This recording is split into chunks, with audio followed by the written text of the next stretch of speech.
இயேசுக்குள்ளாக அன்பாக அழைக்கப்பட்டு தெரிந்து கொள்ளப்பட்டிருக்கிறதான சகோதரன் சகோதரிகள் யாவருக்கும் நம்முடைய ஆண்டவராகிய இயேசு கிறிஸ்துவின் நாமத்தினாலே அன்பின் வாழ்த்துக்கள். தேவனுடைய கிருபை, அவருடைய இரக்கம், அவருடைய அன்பு நம்முடைய இருதயங்களில் காணப்படுகிறதான பிரயாசங்கள், இதுதான் பார்க்குறோம். நம்ம மாதம் ஒரு முறை எசேக்கியேல் தீர்க்கதரிசன புத்தகத்தின் அதிகாரங்கள் வசனங்கள் வாரியாக தியானிக்க கிருபை பெற்ற ஜனங்களாக இருக்கிறோம். ஸோ தேவனுடைய கிருபை கடந்த வருடம் மிக அவருடைய ஆச்சரியமான வழிநடத்துதல் நம்ம பார்த்தோம். ஸோ இந்த புதிய வருடத்தில் முதல் வாரத்தில் இந்த ஒரு ஓய்வு நாளில் தேவனுடைய கிருபையினால மீண்டுமாக அந்த எசேக்கியேல் புத்தகத்தினுடைய தொடர்ச்சி பார்க்கும்படியாகவும், இனி வர இருக்கக்கூடிய காலங்களில் இந்த ஒரு பாடம் தொடர்பாடம் தங்குதடையின்றி தேவ கிருபையினால் நடக்கவும் நம்முடைய தனிப்பட்ட ஜெபங்களில் நாம் எடுத்துக்கொள்வோம். ஸோ தேவனுடைய கிருபையினால நாம் 22ஆம் அதிகாரம் 2 பாடங்கள் பார்த்துட்டோம். 12வது வசனம் வரைக்கும் நம்ம தியானம் கொடுத்துட்டோம். ஸோ அவனுடைய காரியங்கள் பார்க்கும் பொழுது இந்த ஒரு 22ஆம் அதிகாரம் எந்த ஒரு பகுதிக்குள்ள வருது அப்படின்னா நமக்கு தெரியும் இல்லைங்களா, யூதாவினுடைய நியாய தீர்ப்பு என்கிற பகுதிக்குள்ளதான் வருது. ஸோ யூதாவுக்கு தேவன் அவர்கள் செய்த அருவருப்புக்கு என்ன ஒரு நியாய தீர்ப்பு கொடுத்தாரோ அது அப்படியே நம்ம பொருள் என்ன பார்த்துட்டு வரோம்னா, கிறிஸ்துவ மண்டலத்திற்கு தேவன் அங்க கொடுத்து கொண்டு வருகிறதான நியாய தீர்ப்பு நம்ம கம்பேர் பண்ணி பார்த்து கொண்டு வருகிறோம். ஸோ ஜட்ஜ்மெண்ட் ஆஃப் யூதா, இது 24ஆம் அதிகாரம் வரைக்கும் இதே காரியங்கள் தான் பார்க்க போறோம். ஆக அங்க 20ஆம் அதிகாரத்திலே நம்ம ஸ்டார்ட் பண்ணோம். என்ன அப்படின்னா, அந்த எருசலேமில் இருக்கக்கூடிய மூப்பர்கள் பாபிலோனுக்கு வராங்க. பாபிலோன்ல அங்க கேபார் நதி எண்டையில சிறைப்பட்டு இருக்கக்கூடிய ஜனங்கள் மத்தியில் இருக்கக்கூடிய எசேக்கியேலிடம் சில வார்த்தைகள், தேவனிடத்துல எங்களை குறித்து ஏதாவது வார்த்தைகள் இருக்கா அப்படின்னு விசாரிப்பதற்காக 20ஆம் அதிகாரத்திலிருந்து இந்த காரியங்கள் தொடர்ந்து நம்ம அங்க பார்த்துட்டு இருக்கோம். ஸோ அவர்களுக்கு எச்சரிப்புக்காக, அவர்கள் திருந்துவதற்காக தேவன் அங்க அநேக பிரயாசங்கள் எடுக்கிறாங்க. எசேக்கியேல்கிட்ட நான் பேசுறதுக்கு விருப்பம் இல்லை, நீ பேசுகிறாயா, எனக்கு பதில் நீ வழக்காடுகிறாயா, நீ நியாய தீர்ப்பு கொடுக்கிறாயா அப்படின்ட்டு எசேக்கியேல் மூலமாக அங்க வந்திருக்கக்கூடிய பாபிலோனில் இருக்கக்கூடிய அந்த எருசலேம் மூப்பர்கள் மத்தியில சில எச்சரிப்புகளை கொடுத்து, அந்த எச்சரிப்புகள் எருசலேமுக்கு அவர்கள் சென்ற பிறகு சிறையிருப்புக்கு வரப்போகிற ஜனங்கள் மத்தியில அந்த காரியங்களை வெளிப்படுத்தும் பொழுது, ஒருவேளை 3வது அட்டாக்கு முன்பதாக மனம் திரும்பி யாராவது பாபிலோனுக்கு வருவார்களா என்கிற தேவனுடைய பிரயாசம், தேவனுடைய அன்பின் நிமித்தமாக சில எச்சரிப்புகள் அங்க கடந்து வருகிறத பார்க்கிறோம். ஸோ இந்த ஒரு வரிசையாக எச்சரிப்புகள் கொடுத்துட்டே வர்றார். 22ஆம் அதிகாரத்துல கூட நம்ம ஒரு தலைப்பு பார்த்தோம். அது பார்க்கும்போது அந்த ஒரு ரத்தம் சிந்தின நகரம் இல்லைங்களா, அநேகருடைய ரத்தத்தை அவர்கள் சிந்திட்டதெல்லாம் நம்ம கடந்த முறை பார்த்தோம். சிட்டி ஆஃப் பிளட் ஷெட் இல்லைங்களா, அந்த பிளட்லி சிட்டி அப்படிங்கிற நம்ம கடந்த முறை பார்த்தோம். ஆக ரத்தம் சிந்தப்பட்ட, ரத்தம் சிந்தினார்கள், ரத்த பலி அந்த நகரத்தின் மேல இருந்தது. தேவன் அங்க கூப்பிட்டதை பார்க்கிறோம். ஸோ இந்த ஒரு காரணத்துக்கோசரம் அவர்களுடைய அருவருப்புகளை சுட்டி காட்ட, அவர்கள் எப்படியாவது மனம் திரும்ப வேண்டும் என்கிற அன்பின் நிமித்தமாக தேவன் எசேக்கியேல் அங்க கூப்பிட்டு என்ன சொல்றாருன்னா, என் நிமித்தம் அவர்களுக்காக வழக்காடுவாயாக அப்படின்னார். அந்த வழக்காடுவாகிற வார்த்தையை நம்ம பார்த்துட்டோம். அது வழக்காடுகிறது இல்லை, மாறாக ஒரு நீதிபதி போஸ்டுக்கு அவர் கூப்பிடுறாரு. நியாய தீர்ப்பு கொடுப்பாயாக, நியாய தீர்ப்பு கொடுப்பியா அப்படின்ட்டு எசேக்கியேல்கிட்ட அங்க தேவன் பேசுகிற விஷயங்கள் நம்ம பார்த்தோம் இல்லைங்களா. அவருடைய தேவனுடைய தரப்பில் இருக்கக்கூடிய நியாயங்கள் என்ன பண்றாருன்னா, அங்க சுட்டி காண்பித்து அவருடைய அருவருப்புகள் அவர்கள் செய்த, அவருடைய முற்பிதாக்கள் செய்த, அவர்கள் செய்து கொண்டிருக்கிறதான அந்த ரத்தம் சிந்துகிற ரத்த பலிக்கான மூகாந்திரங்கள், அவர்கள் செய்துட்ட அருவருப்புகளை எல்லாம் அங்க தேவன் எசேக்கியேல் மூலமாக சொல்லிட்டு வரதை பார்க்கிறோம். 2 பேருடைய ரத்தத்தை சிந்திட்டாங்க இல்லைங்களா. ஒன்னு தேவனுடைய தீர்க்கதரிசிகள் அவர்களுடைய ரத்தத்தை சிந்திட்டாங்க. யார் இதை சிந்திட்டதுன்னா, அதிபதிகள் இல்லைங்களா. இன்னொன்னு தன்னுடைய பிள்ளைகளை கொண்டு போய் பாகாலுக்கு பலி கொடுத்துட்டாங்க.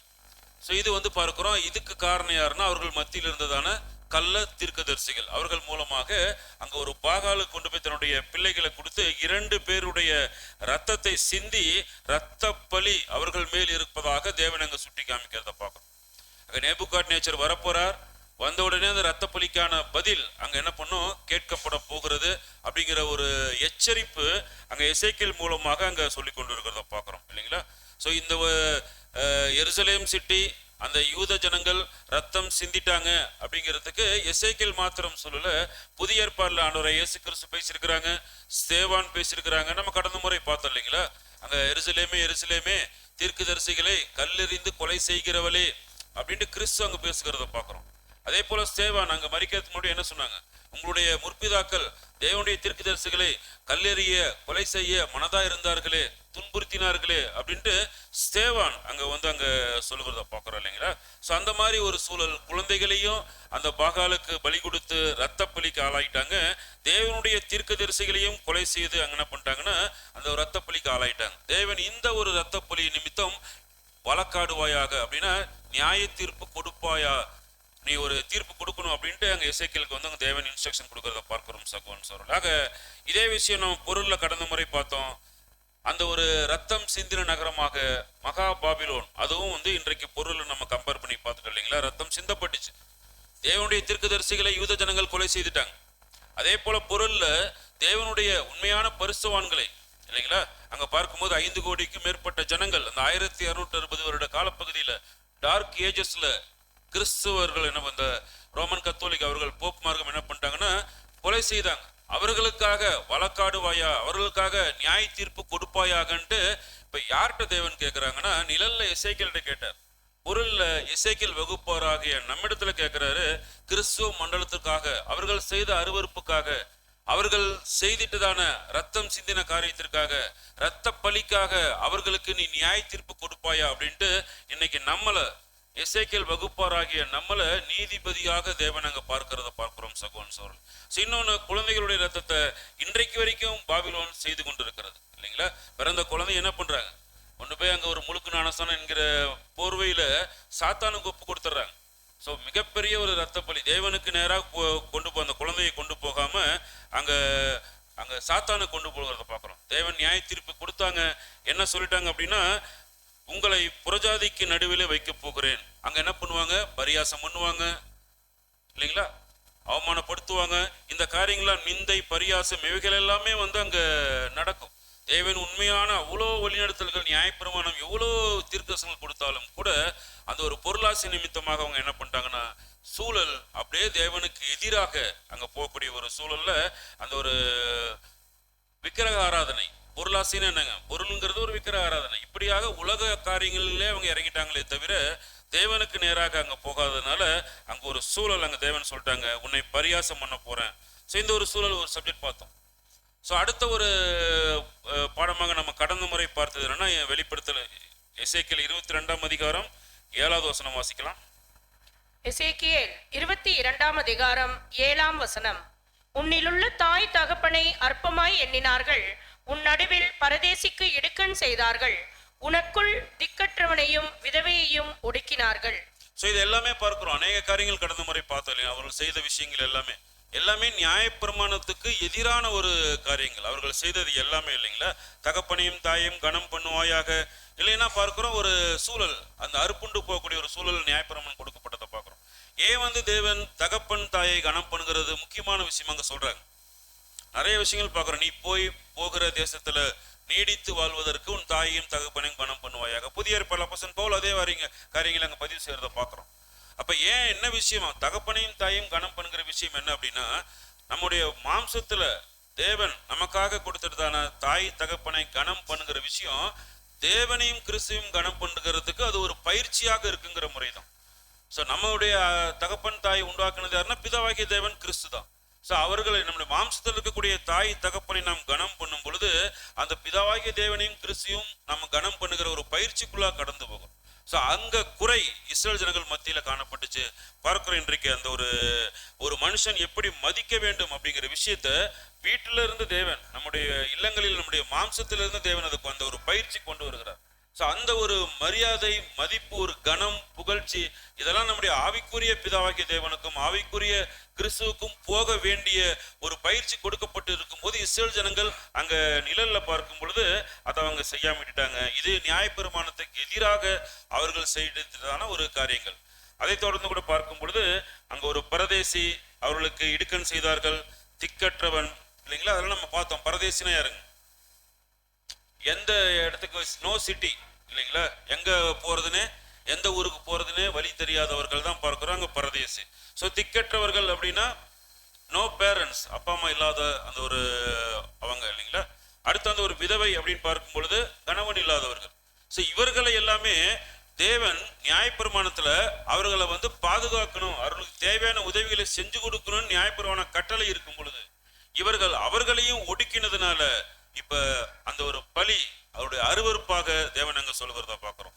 ஏன் தேவன் வந்து இந்த ஒரு பரதேசி, திக்கற்றவன், விதவை இவர்களை எல்லாம் வந்து நீங்க ஆதரவு கொடுக்கணும் ஏன் சொல்றாருன்னா, நினைச்சு பார்க்க சொல்றார். எகிப்துல நீ எப்படி இருந்த கானான் தேசத்து அங்க ஒரு எகிப்துல அந்த சூழல் பார்க்கும் பொழுது அங்க பரதேசி, திக்கற்றவன், விதவைகளாக இருந்தார்கள். அவருடைய கூக்குரல் வானபரியந்தம் போனதுனால தேவன் நினைவு கூர்ந்தார். அவருடைய கூக்குரல் நிமித்தம் நினைவு கூறல. இதெல்லாம் நம்ம படிச்சிருக்கிறோம் இல்லைங்களா? ஏன் நினைவு கூர்ந்தார்னா, முற்பிதாக்களுக்கிட்ட அந்த ஒரு வாக்குத்தத்த நிமித்தமாக அவர்கள் படக்கூடிய கூக்குரலை கூர்ந்து அவர்களுடைய அந்த ஒரு சூழல், அந்த விதவை, திக்கற்றவன், அந்த ஒரு சூழல்ல இருந்து பார்க்கிறோம். பரதேசிலிருந்து அவர்கள் அப்படியே கானான் தேசத்துக்குள்ள அழைச்சி வந்ததை நினைச்சு பாருங்க. நீங்க அப்படித்தானே இருந்தீங்க, இப்ப கிருபையினால வந்துட்டீங்கன்னா இப்ப உங்கள் மத்தியில் காணப்படுகிறதான இந்த ஒரு 3 வகுப்பாரை நீங்க என்ன பண்ணுங்க, ஆதரவு கொடுங்க. ஒருவேளை நீங்கள் ஒடுக்கினீர்கள் என்றால், பரதேசி, திக்கற்றவன், விதவை இவர்களை ஒடுக்கினீர்கள் என்றால், ஒடுக்கப்பட்டவர்கள் என்னிடத்தில் ஜெபம் பண்ணினால் அவர்களுடைய ஜெபத்தை நான் கேட்டு உங்களை அழிப்பதோடு மட்டுமல்லாமல் உங்களுடைய பிள்ளைகளையும் பரதேசி, திக்கற்றவன், விதவையாக்கி விடுவேன். தேவன் அங்க சொல்ற வசனங்கள் கூட நம்ம கடந்த முறை பார்த்தோம் இல்லைங்களா? ஆக அந்த ஒரு முதல் பாயிண்ட் அவங்க அங்க தவறு செய்துட்டாங்க. 2வது விஷயம் பார்க்கும் பொழுது அந்த ஒரு சூழல், அந்த ஒரு பரிசுத்த வஸ்துக்களை என்ன பண்ணிட்டாங்கன்னா ஒரு அசட்டை பண்ணி ஓய்வு நாளை பரிசுத்த குலைச்சலாக்கிட்டாங்க. ஸோ ஓய்வு நாளை பரிசுத்த குலைச்சலாக தேவன் அங்கே ஒரு காரியங்கள் சொல்கிறத பார்க்குறோம். 16ஆம் அதிகாரத்தில் அங்கே தெருவில் கிடக்கும் பொழுது அந்த ஒரு உப்பு நீரால் சுற்றப்படாமல் இல்லைங்களா, துணிகளை சுற்றப்படாமல், உப்பு நீரால் கழுவப்படாமல், அந்த தொப்புள் படி அறுக்கப்படாமல் சாக கடந்த ரோட்டில் கடந்த அந்த குழந்தையை தேவன் கை தூக்கி எடுத்து எல்லாமே சுத்திகரித்து அங்கே பரிசுத்தம் பண்ணி அந்த ஒரு வாலிப பருவத்துல வயலின் பயிரை போல பெருகின அந்த ஒரு காலப்பகுதியில என்னுடையவளாக்கி தேவன் சொல்றாரு இல்லைங்களா? நாயகராக இருந்து கைப்பிடித்த நாளிலே ஒரு மனவாட்டியாக, மனைவியாக அங்க இருந்த ஜனங்களை எல்லாம் தேவன் கேர் எடுத்து கொண்டு வந்து, எனக்கோசரம் ஒரு நாள் என்னை நினைப்பாயா, வாரத்துல 6 நாள் நீ உன்னுடைய வேலைகளை பார், ஒரு நாள் அந்த ஓய்வு நாள்ல புருஷன் என்னை மாத்திரம் நினை அப்படின்ட்டு ஒரு புருஷன் கணவன் மனைவிக்கு சொல்கிற வண்ணமாக அந்த ஒரு புருஷன்கிற ஸ்தானத்துல பிதாவாகி தேவன் இருந்து மனைவி என்கிற ஸ்தானத்துல இஸ்ரேல் ஜனங்கள் மத்தியில பேசுகிறதாக இந்த ஒரு நாள் ஓய்வு நாளை அனுசரிப்பாயாக அப்படின்னு சொல்லும் பொழுது அவர்கள் பார்க்கிறோம், அதையும் என்ன பண்ணிட்டாங்கன்னா அங்க செய்யாம விட்டுட்டாங்க. ஸோ இது ஒரு அருவருப்பாக தேவன் சுட்டி காமிச்சாங்க. அடுத்து பார்க்கும் பொழுது எசேக்கியேல் 22:9 வாசிங்க. எசேக்கியேல் 22ஆம் அதிகாரம் 9ஆம் வசனம். ரத்தம் சிந்தும்படிக்கு அபாண்டம் பேசுகிறவர்கள் உன்னிடத்தில் இருக்கிறார்கள், மலைகளின் மேல் சாப்பிடுகிறவர்களும் உன்னிடத்தில் இருக்கிறார்கள், முறைகேடு செய்கிறவர்கள் உன் நடுவில் இருக்கிறார்கள். சோ அபாண்டம் பேசுகிறவர்கள் இல்லைங்களா, அந்த ஒரு காரியங்கள் நம்ம எல்லாமே பார்த்துட்டோம். மலைகள் மேல் சாப்பிடுகிறவர்கள் அந்த ஒரு காரியங்கள் எல்லாமே நம்ம விளக்கம் பார்த்துட்டோம் இல்லைங்களா? ஸோ அபாண்டம்னு என்னன்னா கோல் சொல்றது, அடுத்தவங்களை குறித்து அங்கே பேசிட்டு இருக்கிற விஷயங்கள் அந்த மாதிரி உன்ட்டு இருக்கிறாங்க. மலைகளின் மேல் இருக்கிற விக்கிரகங்களுக்கு அந்த படைக்கப்பட்ட விஷயங்களை சாப்பிடலாமா சாப்பிடக்கூடாதா, கடந்த முறை அந்த காரியங்கள் நம்ம பார்த்துட்டோம் இல்லைங்களா? அதெல்லாம் அவங்க செய்துட்டாங்க, முறை தவறி நடந்துட்டாங்க, எல்லா காரியங்களும் செய்துட்டாங்க.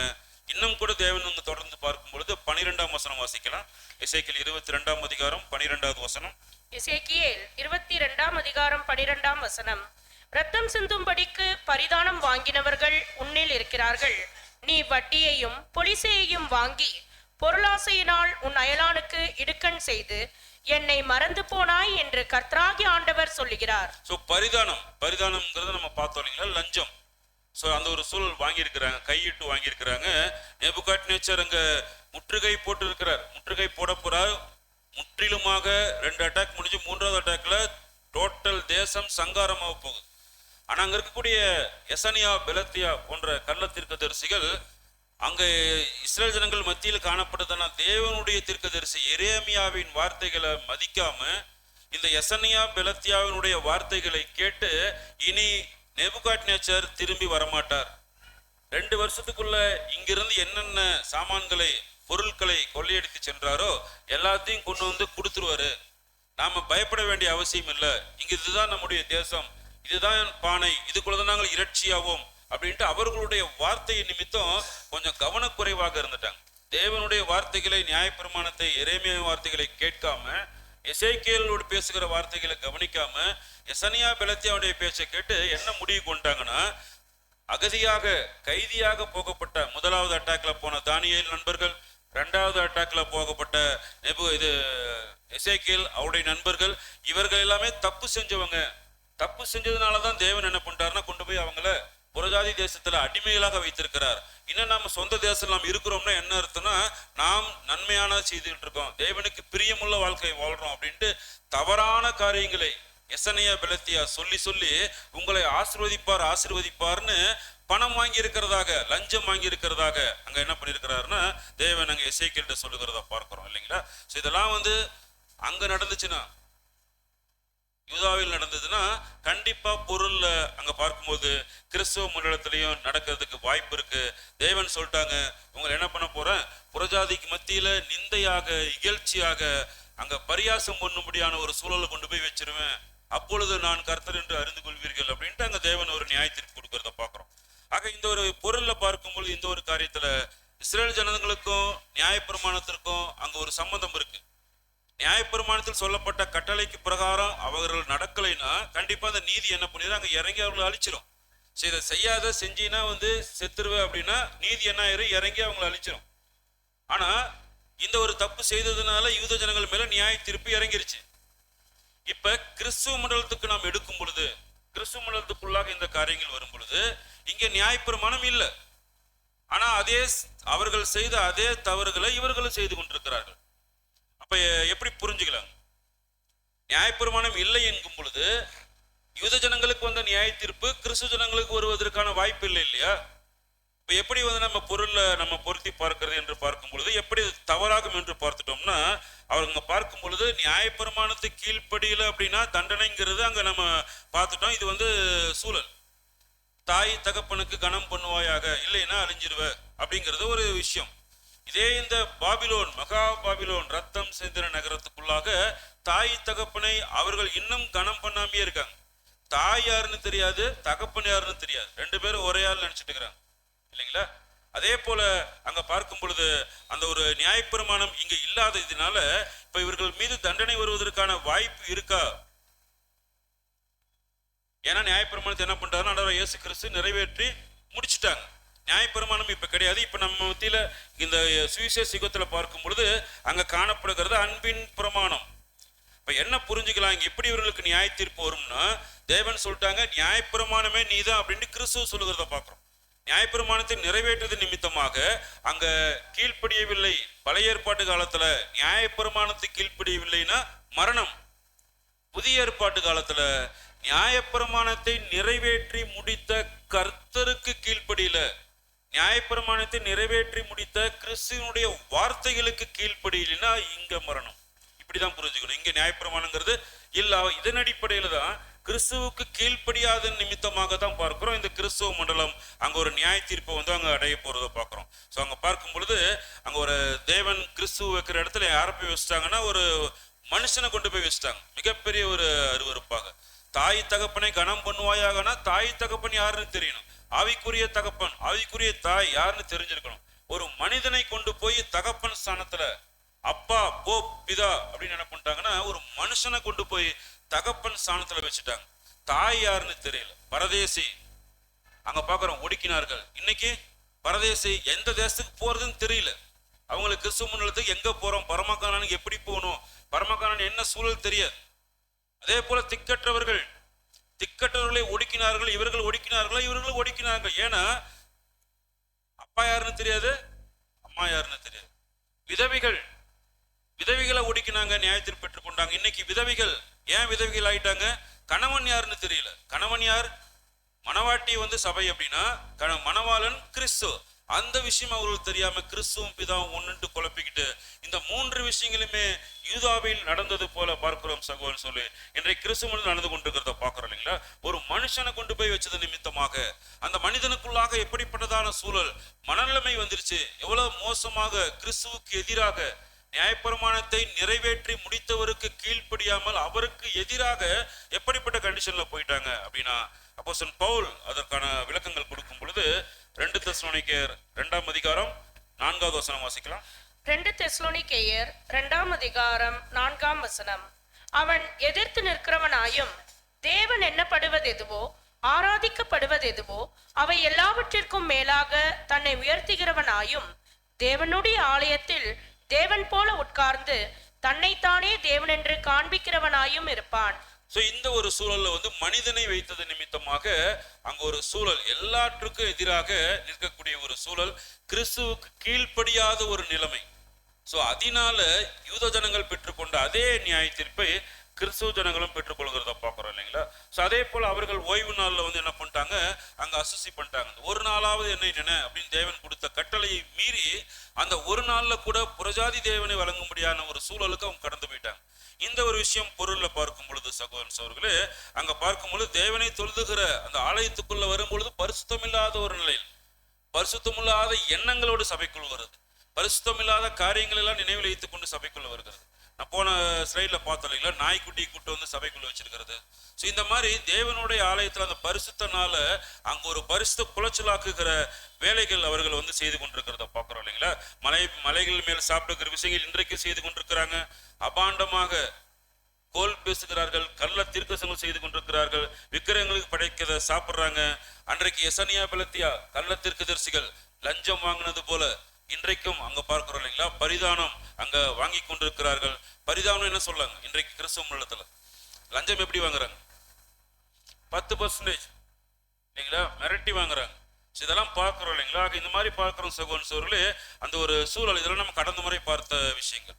இதன் நிமித்தமாக எப்படிப்பட்டதான ஒரு நியாய தீர்ப்பு அவர்கள் மீது தேவன் கொடுக்க போறார் அப்படிங்கிறதான் பார்க்க இன்றையிலிருந்து பார்க்கக்கூடிய விஷயமாக இருக்கு. எசேக்கியேல் 22ஆம் அதிகாரம் 13வது வசனம் வாசிக்கலாம். எசேக்கியேல் 22ஆம் அதிகாரம் 13ஆம் வசனம். இதோ நீ அநியாயமாய் சம்பாதித்த பொருளின் நிமித்தமும் உன் நடுவில் நீ சிந்தின ரத்தத்தின் நிமித்தமும் நான் கை கொட்டுகிறேன். சோ ஃபர்ஸ்ட் பார்த்தோம், ரத்தம் சிந்தின விஷயங்கள் தேவன் நியாயப்பிரமாணத்துக்கு எதிரான காரியங்கள் செய்துட்டாங்க. இப்ப பார்க்கும் பொழுது அநியாயமாக பொருள் சம்பாதிச்சிருக்கிறாங்க, இதை ஒரு தேவன் சுட்டி காமிக்கிறாங்க. இது நிமித்தமாக என்ன பண்ண போறாராமா, நீ ரத்தம் சிந்தினத காரியத்தின் நிமித்தமாகவும் அநியாயமாக பொருள் சம்பாதித்தது நிமித்தமாகவும் நான் என்ன பண்ண போறேன், தேவன் என்ன பண்ண போறாராமா, கை கொட்ட போகிறாராமா. அது என்ன கை கொட்ட போகிறது, கை கொட்ட போகிறது அப்படின்னு புரிஞ்சு நமக்கு ஏதாவது புரியுதுங்களா?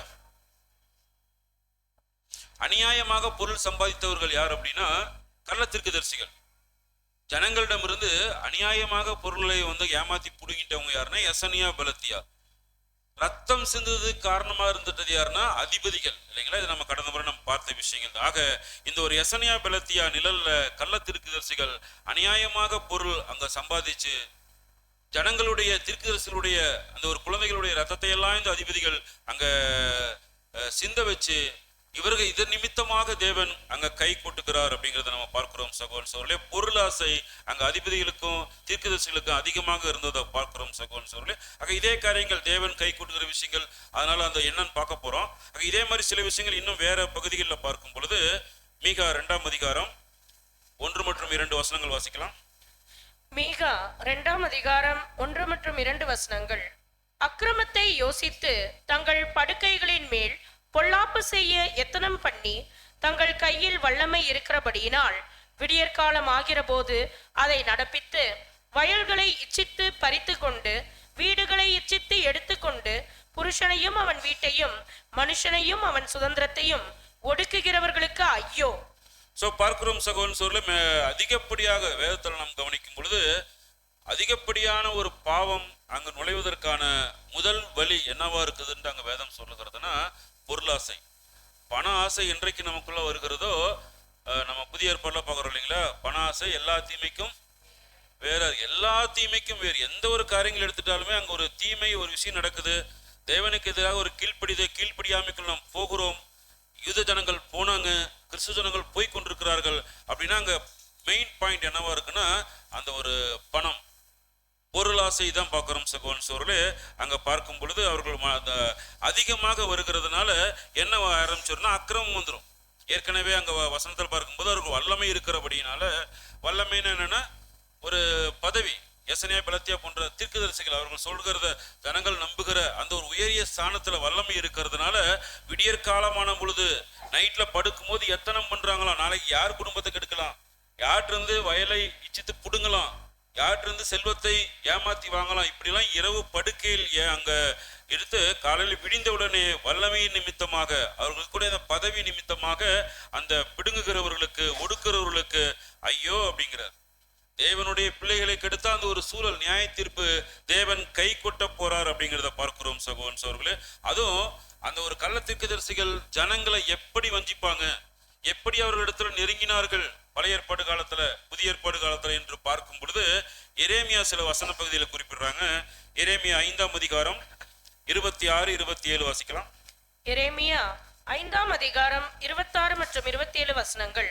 குருவி பிடிக்கிறவர்கள் பதுங்குகிறது போல் பதுங்கி மனுஷரை பிடிக்க கண்ணிகளை வைக்கிற துன்மார்க்கர் என் ஜனங்களில் காணப்படுகிறார்கள்.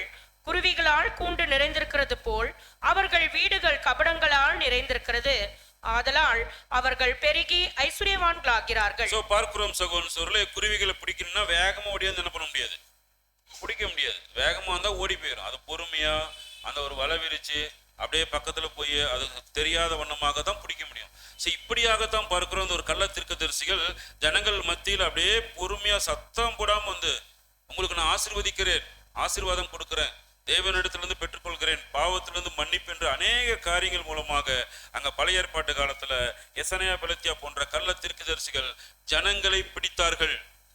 ஜனங்களை பிடிச்சு அவர்கள் இருக்கக்கூடிய பொருட்களை எல்லாம் கொள்ளையடித்து இவர்கள் வீட்டுல அது எதாவா மாறி சேர்க்கப்பட்டிருக்குதுன்னா இவர்களுடைய வீடு கபடங்களால் நிறைந்திருக்கிறதாக அங்க எரேமியா தீர்க்கதரிசி அங்க பதிவு செய்கிறத பாக்குறோம் இல்லைங்களா. மிகப்பெரிய ஐஸ்வர்யனாக இருப்பாங்க இந்த எசனியா பெலத்தியா, மிகப்பெரிய பணக்காரர்களாக அந்த காலத்துல ஜனங்களுடைய எல்லா இதையும் அவங்க வந்து அங்க பறித்து கொண்டு இருப்பாங்க. இவர்கள் நிமித்தமாக தேவன் சொல்லிட்டாங்க, கை கொட்ட போகிறேன். திருவிழியத்துல பாத்துட்டீங்கன்னா, உன் நீதியற்ற வருமானத்தை முன்னிட்டும் நீ சிந்தின ரத்தத்தை முன்னிட்டும் நான் கைகளை தட்டுவேன் அப்படின்ட்டு அங்க இருக்கு. கை கொட்டுகிற விஷயம், கை தட்டுகிற விஷயம் அப்படின்னா என்ன அப்படின்னா, நீங்க கன்கடன்ஸ்ல நீங்க போய் பார்க்கும்பொழுது ஈப்ரு நம்பர் 5221 அப்படிங்கிற அந்த ஒரு கை கொட்டுகிற அந்த விஷயத்து வார்த்தைக்கு அங்க ஈப்ரு நம்பர் பார்த்துட்டீங்கன்னா 5221ல NACA நாகா அப்படின்னு ஒரு வார்த்தை கொடுக்கப்பட்டிருக்கு. அந்த வார்த்தையினுடைய விளக்கம் என்னன்னா மர்டர், மர்டர் அதாவது கொலை செய்ய போகிறன்னு அர்த்தம். கை தட்டுகிறது, கை கொட்டுகிறது அப்படின்னா இத நிமித்தமாக தேவன் அவர்களை அங்க அழிக்க போகிறதாக அங்க சொல்லுகிறத பார்க்கிறோம் சகோதரன் சகோதரிகளே. ஆக இந்த ஒரு கள்ள தீர்க்கதரிசிகள் பணத்துல அவங்க பெருகி பெரிய ஐஸ்வர்யம் இருக்கும்போது அவர்கள் சொல்லுகிற விஷயங்கள் ஜனங்கள் எல்லாரும் நம்புகிறதுனால ஒரு கான்பிடன்ஸ் அவருக்கு வந்திருக்கும். ஜனங்கள் எல்லோருக்குமே ஒரு நம்பிக்கை தேவன் மேல இல்லாம இந்த ஒரு கள்ள தீர்க்கதரிசி மேல ஒரு நம்பிக்கை வந்திருக்கும். அங்க என்ன சொல்லியிருப்பாங்க, நேபுகாத்நேச்சர் வர போறார், உங்களெல்லாம் அழிக்க போறார், இதுதான் தேவனுடைய திட்டமா இருக்கு அப்படின்னு கண்டிப்பா சொல்லியிருக்க மாட்டாங்க. என்ன சொல்லியிருப்பாங்கன்னா, வரமாட்டாரு, நாம ஃப்ரீயா இருக்கலாம், ஜாலியா இருக்கலாம், போனவங்களாம் தப்பு செஞ்சவங்க, இப்படித்தான் சொல்லியிருப்பாங்க. இதனால அவர்களுக்குள்ளாக அங்க ஒரு கான்பிடன்ஸ் ஜனங்களுக்கு வந்திருக்கும். ஆனா பெரிய நாங்க பலமா இருக்கிறோம், பலத்த ஜாதியா இருக்கிறோம், எங்க கிட்ட எல்லா விஷயங்களும் இருக்கு என்று அந்த ஒரு அபரிவிதமான நம்பிக்கையில் இருக்கும் பொழுது எப்ப அவர்கள் புரிந்து கொள்வார்கள் அப்படின்னா, நேபுகாத்நேச்சர் வரணும். 3வது அட்டாக்ல அந்த பட்டயத்தை எடுத்துட்டு வரும் பொழுதுதான் தெரியும், எங்க கையில இருக்கிறது பட்டயம் இல்ல, குச்சி வச்சிருக்கிறோம்னு தெரியும். இதெல்லாம் நம்ம ஏற்கனவே பார்த்த விஷயங்கள். நேபுகாத்நேச்சர் வருகிற வரைக்குமே இவர்களுக்கு எதுவுமே தெரியாது. நாங்க தான் பெரிய ஆளு, எங்களை யாரும் எதுவும் பண்ண முடியாது என்கிற எண்ணத்துலதான் சகோதரன் சோர்களே அவங்க இருந்திருப்பாங்க. அந்த ஒரு சூழல், அந்த மாதிரி ஒரு இருதயத்துல, ஒரு மேட்டிமையான இருதயத்துல எங்களை எதுவுமே பண்ண முடியாது, நாங்க சிதேக்கியா ராஜாவை பெற்றிருக்கிறோம், எசனியா பெலத்தியா போன்ற நல்ல தீர்க்கதரிசிகளை பெற்றிருக்கிறோம், எங்களுக்கு எதுவும் பண்ண முடியாது என்கிற அந்த ஒரு மிதப்புல அவர்கள் இருக்கும் பொழுது இவர்களை குறித்து தேவன் எசேக்கியேல்ட்ட அங்க பதிவு செய்யும் பொழுது, எசேக்கியேல் 22ஆம் அதிகாரம் 14வது வசனம் வாசிக்கலாம். எசேக்கியேல் 22ஆம் அதிகாரம் 14ஆம் வசனம். நான் உன்னில் நியாயம் செய்யும் நாட்களில் உன் இருதயம் தாங்குமோ? அப்பொழுது உன் கைகள் திடமாய் இருக்குமோ? கர்த்தராகிய நான் இதை சொன்னேன், இதை நிறைவேற்றுவேன். ஒரு நாள் வரப்போகிறது, அது நியாயம் செய்யக்கூடிய நாள். நேபுகாத்நேச்சருடைய 3வது அட்டாக் நடைபெறக்கூடிய ஒரு நாள். அந்த நாள் வரைக்கும் உன்னுடைய கை என்ன பண்ணிருக்கலாம், பலத்தமா இருக்கலாம். அந்த நாள் வரைக்கும் நீ ஒரு பெருமையில மிதப்பில் இருந்திருக்கலாம். ஆனா அந்த நாள் வந்ததென்றால், அந்த நியாயம் செய்கிற நாள், நேபுகாத்நேச்சர் 3வது அட்டாக் வரக்கூடிய நாள், அந்த கதவுகளை உடைத்து உள்ள குதிரைகளுடைய சத்தத்தோடு பீறிட்டு வரக்கூடிய அந்த படைக்கு எதிராக அந்த நாள் வந்து வரும் பொழுது உன் இருதயம் தாங்குமா? உன்னுடைய கைகள் இப்ப பலத்திருக்குது, அன்னைக்கு பலத்திருக்குமா? இன்னைக்கு தைரியமா இருக்கிறியா? அன்னைக்கு உன் கையில் இருப்பது குச்சி என்று உணரும் பொழுது உன்னுடைய சூழல் என்ன? நான் இதை சொன்னேன், கண்டிப்பாக நிறைவேற்றுவேன் தேவன் அங்க சொல்லுகிறத பார்க்கிறோம். நேபுகாத்நேச்சர் வரும் பொழுது யாருமே என்ன பண்ண முடியாதுன்னா அவர்கள் முன்பாக அங்க நிற்க முடியாது. அனைவருடைய கை அங்க பார்க்கிறோம் திடனற்று தான் போகும், பலவீனமாக போகக்கூடிய ஒரு சூழல் இல்லைங்களா? சோ நேபுகாத்நேச்சர் முன்பாக நிற்கக்கூடிய எந்த ஆயுதமும் வாய்க்காதே போகும். அப்படிப்பட்டதாக மூன்று முறை அங்க ஷார்ப், உச்சக்கட்ட மோஸ்ட் ஷார்ப்ல அந்த பட்டயம் வரும் பொழுது அந்த பட்டயத்துக்கு முன்பாக என்ன பண்ண முடியாதுன்னா நிற்க முடியாது. ஜனங்கள் அந்த கள்ள தீர்க்கதரிசிகள் என்கரேஜ் பண்ணி ஜனங்களை கெடுத்து தேவனுக்கு எதிராக, தேவனுடைய திட்டத்துக்கு எதிராக என்ன பண்றாங்கன்னா அங்க நின்றுட்டு இருக்காங்க. சோ யார் யாருக்கு ஒரு பிரச்சனை வரப்போகுதுன்னா தேவனுடைய கை, அதாவது நேபுகாத்நேச்சருடைய கை இது ஒரு பக்கம், இது ஒரு வரப்போகிறது. இன்னொன்னு பார்க்கும்போது இவர்களுக்கு எதிராக இருக்கிறது யாருன்னா கள்ள தீர்க்கதரிசிகளுடைய கை. இந்த இரண்டு பேருக்கு விரோதமாக நடக்கும் பொழுது போர் மூன்றாம் அந்த ஒரு அட்டாக் நடக்கும் பொழுது யார் ஜெயிப்பாங்க நமக்கு தெரியும் இல்லைங்களா? தேவனுடைய கைதான் என்ன பண்ணாங்க பலத்து போகிற ஒரு சூழல். ஆனா அவர்கள் எப்படி ஒரு சூழல்ல தேவன் அவர்களை பார்க்கிறார் அப்படின்னா ஏசாயா 45ஆம் அதிகாரம் 9வது வசனம் வாசிக்கலாம். ஏசாயா 45ஆம் அதிகாரம் 9ஆம் வசனம். மண் ஓடுகளுக்கொத்த ஓடாயிருந்தும் தன்னை உருவாக்கினவரோடே வழக்காடுகிறவனுக்கு ஐயோ! களிமண் தன்னை உருவாக்கினவனை நோக்கி என்ன செய்கிறாய் என்று சொல்ல தகுமோ? உன் கிரியையானது அவருக்கு கைகள் இல்லை என்று சொல்லலாமோ? சோ கடவுளே வந்தா கூட எங்களை எதுவும் பண்ண முடியாது, எங்களுக்குன்னு தனி ராஜா இருக்கிறார், தீர்க்கதரிசிகள் இருக்கிறாங்க என்று யூத ஜனங்கள் அங்க சொல்லுகிற ஒரு சூழலுக்கு தேவன் அங்க ஏசாயா தீர்க்கதரிசி மூலமாக இந்த வசனத்தை பதிவு செய்யும் பொழுது களிமண் தன்னை உருவாக்கினவனை நோக்கி என்ன செய்கிறாய் அவன் களிமண் கேட்க முடியுமா? கேட்க முடியாது. களிமண் குயவன்ட்ட போய் என்னை பானையாக்கு, பெருசாக்கு, அண்டாவாக்கு சொல்ல முடியுமா? சொல்ல முடியாது. குயவன் என்ன நினைக்கிறானோ அதுதான் அந்த களிமண் ஆகும். குயவன் நினைக்கிறதா நடக்குமே தவிர குயவனை கேள்வி கேட்க அங்க எந்த ஒரு சூழலுமே களிமணுக்கு இல்லை அப்படிங்கிறத பார்க்கிறோம் இல்லைங்களா? தேவனுடைய கையில தான் பார்க்கிறோம். ஜீவனும் இருக்கு, அவருடைய கைக்குள்ளதான் மரணமும் இருக்கு. இது என்ன பண்ண முடியாது யாருமே. அவர் என்ன நினைக்கிறாரோ அதுக்கு மீறி யாரும் தடை செய்ய முடியாது அப்படிங்கிறத பார்க்கிறோம் சகோதரன் சகோதரர்களே. ஆனா யூத ஜனங்கள் என்ன சொல்லிட்டாங்கன்னா தேவனுடைய அங்க கைக்குள்ள நாங்கள் இல்லை, நாங்க எங்களுக்கு நல்ல திருப்தியா இருக்கிறோம் என்று அவர்களுடைய அந்த ஒரு மேட்டிமை நிமித்தம் சொல்வது நிமித்தமாக தான் தேவன் இதை சொல்றாங்க, நீ என்ன பண்ண முடியும் அப்படிங்கிறார். சோ தேவனுடைய கை, அதாவது தேவனுடைய புயத்தை குறித்து பார்க்கும் பொழுது யோபு 40வது அதிகாரம் 9வது வசனம் வாசிக்கலாம். யோபு 40ஆம் அதிகாரம் 9ஆம் வசனம். தேவனுடைய புயத்தை போல் உனக்கு புயம் உண்டோ? அவரை போல் இடி முழக்கமாய் சத்தமிட கூடுமோ? சோ பார்க்கிறோம் சகோதரன் சொல்லி தேவனுடைய புயத்துக்குள்ளாக தான் நாம இப்ப இருக்கிறோம். அந்தகாரத்தில் இருக்கும்போது வேற, இப்ப ஆச்சரியமான ஒளிக்கு வந்த பிறகு நாம் இருப்பது தேவனுடைய புயத்துக்குள்ள. தேவனுடைய புயம்னு தெரியுங்களா? இந்த வசனம், இந்த வார்த்தை இந்த சப்ஜெக்டுக்கு சம்பந்தம் இல்லை. தேவனுடைய புயம்னா யாரை குறிப்பிடுது? அவருடைய நாமத்துல வந்து கர்த்தரை அழைக்கப்படுகிற ஒரு வார்த்தை இல்லைங்களா? யெகோவா என்கிற நாமம் பிதாவாகிய தேவனுக்கு மாத்திரம்தான் வேதத்துல பொருந்தும், வேற யாருக்கும் பொருத்தி பார்க்கவே முடியாது. ஆனா தேவனுடைய புயம் என்று வருகிற இடத்துல எல்லாமே வந்து யாரை குறிப்பிடும் அப்படின்னா ஆண்டவராய் இயேசு கிறிஸ்துவ அங்க குறிப்பிடுகிறது. நம்ம இந்த இடத்துல ஒரு இன்ஃபர்மேஷன் புரிஞ்சுக்கலாம். ஆக தேவனுடைய புயத்துக்குள்ளாகத்தான் நாம இருக்கிறோம். அதுக்கு ஈக்குவலா இந்த உலகத்துல வேற எதுவுமே ஆல்டர் ஒண்ணு நாம காட்டவே முடியாது இல்லைங்களா? கட்டாயமாக எந்த மனிதனாலுமே இந்த ஒரு புயத்துக்கு எதிராக நிற்கவே முடியாது என்கிறதான் சத்தியம். இது வரைக்கும் நம்ம அநேக வேதத்துல அந்த ஒரு விசுவாசத்துக்கு உண்டான உறுதிகள் நிறைய நம்ம பார்த்துட்டோம். ஆனா பெயர் சபை இன்னைக்கு என்ன சொல்றாங்க? பெயர் சபை ஜனங்கள் என்ன சொல்றாங்க? கிறிஸ்துவே வந்தா கூட எங்க பாஸ்டர் சொன்னாதான் நம்புவாங்க. யாருடைய புயத்துக்குள் இருக்கிறார்கள் என்றால் வழிநடத்தருடைய புயத்துக்குள்ளாக இருக்கிறார்கள். இஸ்ரேல் ஜனங்கள், யூத ஜனங்களும் அப்படிதான் இருந்துட்டாங்க. எப்படி இருந்துட்டாங்கன்னா எசனியா பெலத்தியா அவர்களுடைய புயத்துக்குள்ளாக இருந்துட்டார்களே தவிர தேவனுடைய புயமாகிய கிறிஸ்துவுக்குள்ளாக அங்க இல்லை அப்படிங்கிறத பார்க்கிறோம். ஸோ அப்பாவி ஜனங்கள் இன்னைக்கு அநேகர் அவங்கள போறாங்க. தேவன் இப்ப எப்படி நியாய தீர்ப்பு கொடுக்க போறாருன்னா அவர்கள் பின்பாக போகிற அப்பாவி ஜனங்கள் மீதல்ல, அவர்கள் பின்பாக போகிற அப்பாவி அந்த ஒரு ஜனங்கள் மீது நியாய தீர்ப்பு இறங்க போகிறது இல்ல, அவர்களை சரி செஞ்சிருவாரு. ஆனா கை கொட்டுகிற விஷயம் யாருக்கு அப்படின்னா அதிபதிகளுக்கும் அங்க கள்ள தீர்க்கதரிசிக்கு தான் பார்க்கிறோம் சகோதரன் சகோதரர்களே. அந்த ஒரு நியாய தீர்ப்பு அவர்களுக்குள்ள இறங்கும். ஏன்னா ஜனங்களை எப்படி சுத்தம் பண்ண போறாருன்னா ஜனங்களுக்குள்ள இப்ப அசுத்தம் இருக்கு. இருதயத்துக்குள்ள அருவருப்பு இருக்கு, தவறான சிந்தனைகள் இருக்கு, உண்மையான தேடுதல், உண்மையான விஷயங்கள் அவர்கள் மனதுக்குள்ள இல்லை. இப்ப அதை எடுத்து போடணும். அதை எடுத்து போட்டா ஜனங்கள் சரியாயிருவாங்க. ஆனா ஜனங்களை வழிநடத்தின, தவறாக வழிநடத்தின இந்த அதிபதிகளும் கள்ளத்திற்கு பார்க்கிறோம் சொல்லி அவர்கள் ஒரு அங்க ஒரு நியாய தீர்ப்புக்குள்ள கடந்து போவதை பார்க்கிறோம். ஆக இவர்களை இந்த ஒரு நம்பின ஜனங்கள், நம்பின யூத ஜனங்களை அங்க பார்க்கும் பொழுது எப்படி சுத்தம் பண்ணுகிறார்? சுத்தம் பண்ற மாதிரி இருக்காது. அவர் செய்கிற ப்ராசஸ் சுத்தம் பண்ற மாதிரி இருக்காது. ஆனா அதனுடைய இறுதியில் என்ன ரிசல்ட் வரும்னா சுத்தமா மாறிடுவாங்க.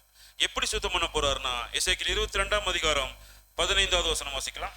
எசேக்கியேல் 22ஆம் அதிகாரம் 15ஆம் வசனம். நான் உன்னை புறஜாதிகளுக்குள்ளே சிதறடித்து உன்னை தேசங்களிலே தூற்றி உன் அசுத்தத்தை உன்னில் ஒளிய பண்ணுவேன். எப்படி சுத்தம் பண்ண போறாருன்னு சொல்றாருன்னா, புறஜாதிகளுக்குள்ளே சிதறடிக்க போறாரு. புறஜாதிக்கு மத்தியில சிதறடிக்கிறதுனால ஜனங்கள் இருதயத்தில் இருக்கக்கூடிய அந்த அருவருப்புகள், அக்கிரமங்கள், தவறான சிந்தனைகள் எப்படி சுத்தமாகும்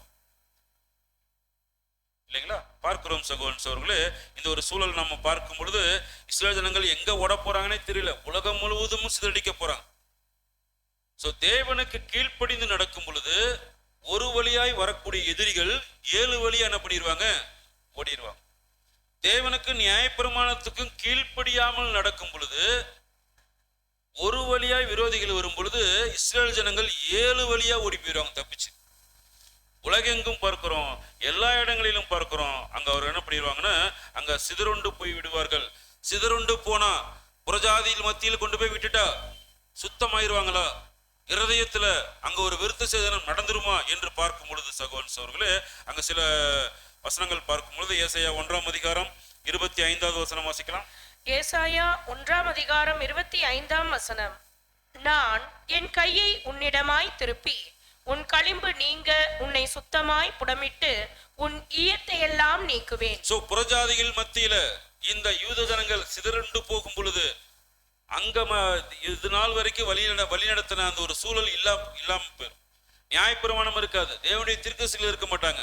அந்த வார்த்தைகள் பேசுவதற்கோ கேட்பதற்கோ இல்லாத ஒரு சூழல், கல்லையும் மண்ணையும் வழங்கக்கூடிய ஒரு சூழல்ல உணரக்கூடிய ஒரு இருதயத்தை தேவன் அப்ப கொடுப்பாரு.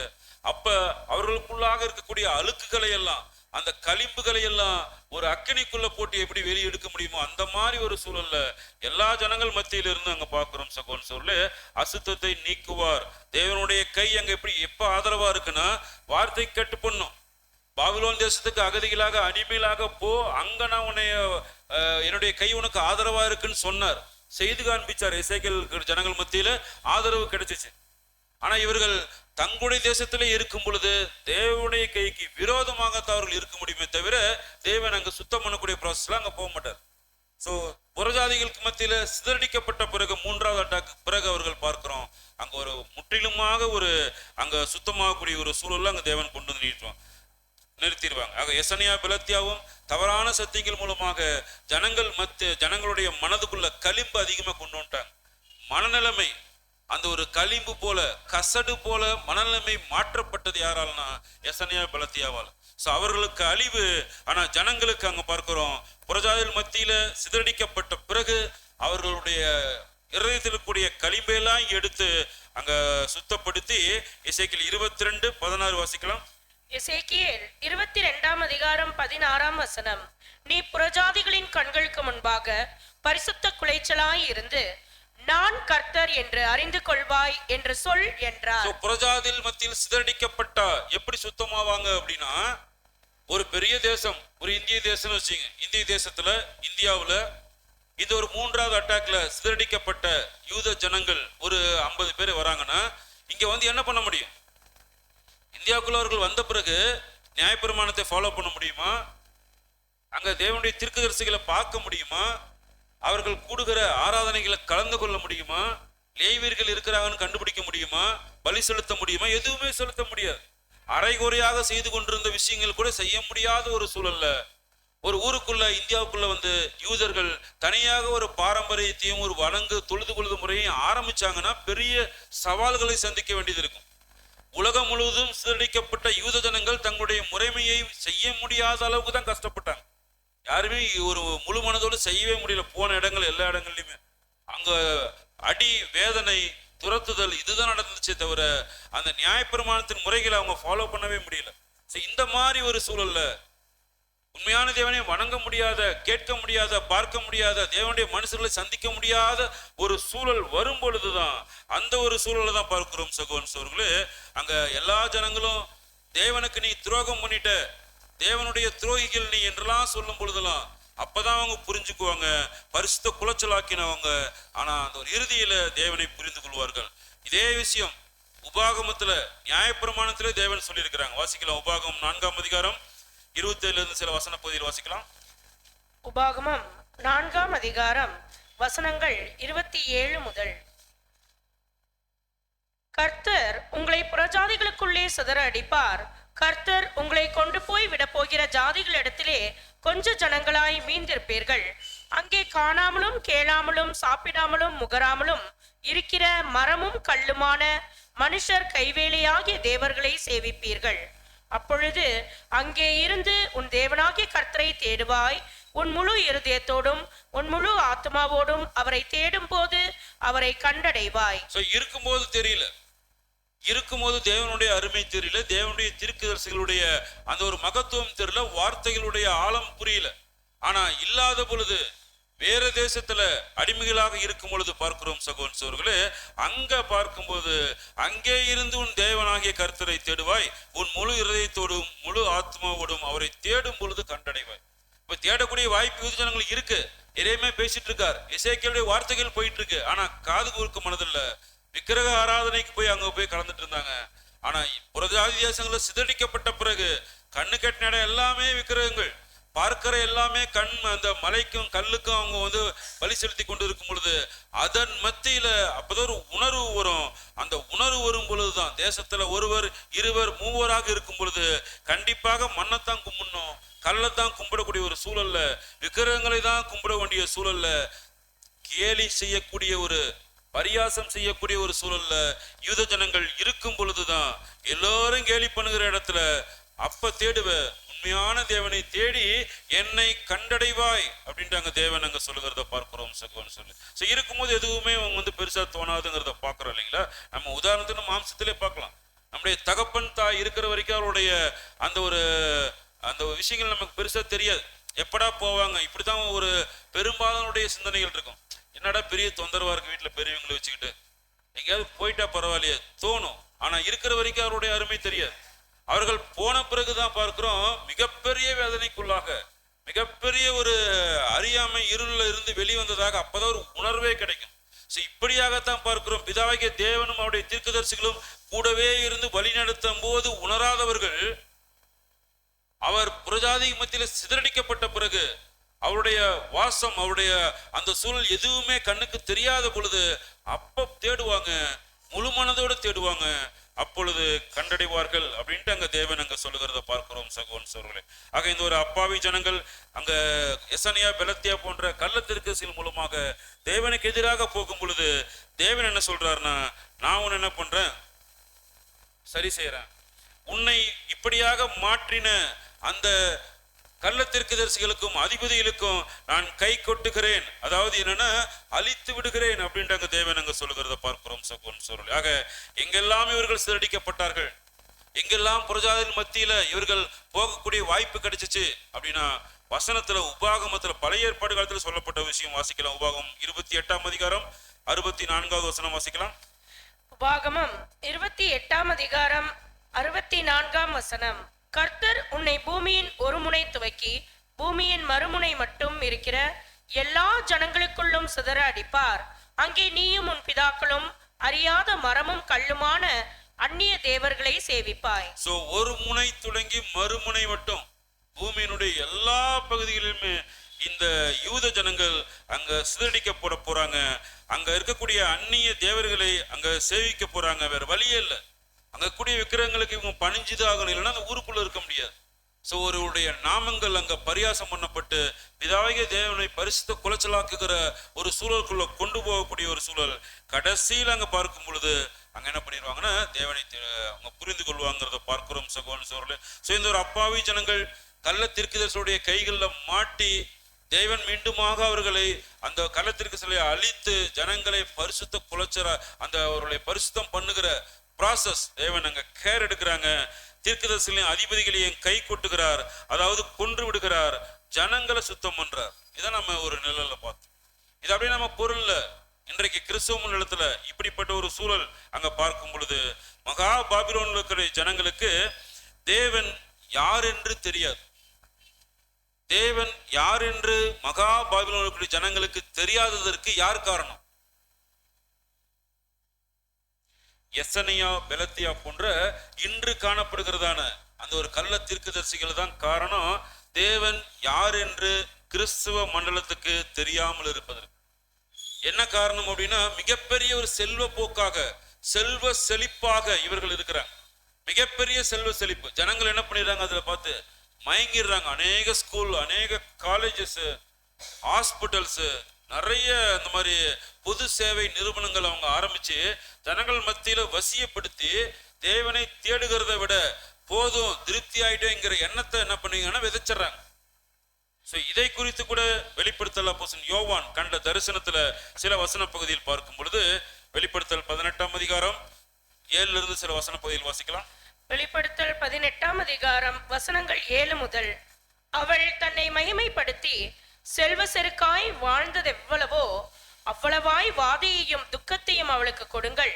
நான் ராஜஸ்திரியாய் வீற்றிருக்கிறேன், நான் கைம்பெண் அல்ல, நான் துக்கத்தை காண்பதில்லை என்று அவள் தன் இருதயத்திலே எண்ணினாள். ஆகையால் அவளுக்கு வரும் வாதைகளாகிய சாவும் துக்கமும் பஞ்சமும் ஒரே நாளிலே வரும். அவள் அக்னியினாலே சுட்டெரிக்கப்படுவாள்.